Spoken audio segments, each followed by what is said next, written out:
స్వయం ప్రకాశితం ఆధార చలాంకం ఇప్పుడు తేల్చుకోవాల్సినటువంటిది యూరప్ సమాజం. ఎందుకంటే సుదీర్ఘకాలం పాటు అమెరికా మీదనే ఆధారపడింది. అమెరికా చెప్పినట్టు నడుచుకుంటూ అమెరికా బాస్ లాగా వీళ్ళందరూ బానిసల్లాగా బ్రతుకుతూ ఉన్నారు.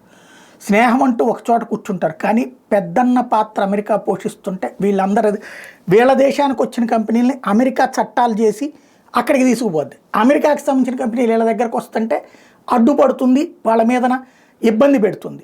ఇది అమెరికాకు ఉన్నటువంటి నైజం. అంటే పక్కన కూర్చుని వెన్నుపోటు పొడుస్తుంది.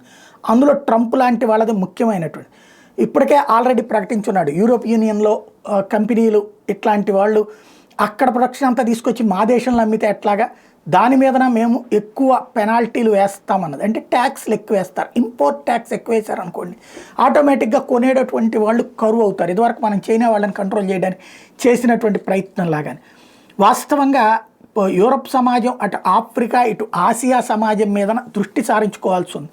కానీ అలా చేయకుండా పూర్తిగా అమెరికా మీద డిపెండ్ అవ్వడం వల్ల తలనొప్పులు ఎదురవుతున్నాయి. రాబోయేటువంటి రోజుల్లో ట్రంప్ కాబట్టి ఇంకా చాలా సమస్యలు ఉంటాయి. మరి యూరప్ సమాజం సర్దుకుపోతుందా, తిరుగుబాటు చేసి స్వతంత్రంగా బ్రతకడానికి సిద్ధపడుతుందా చూడాలి.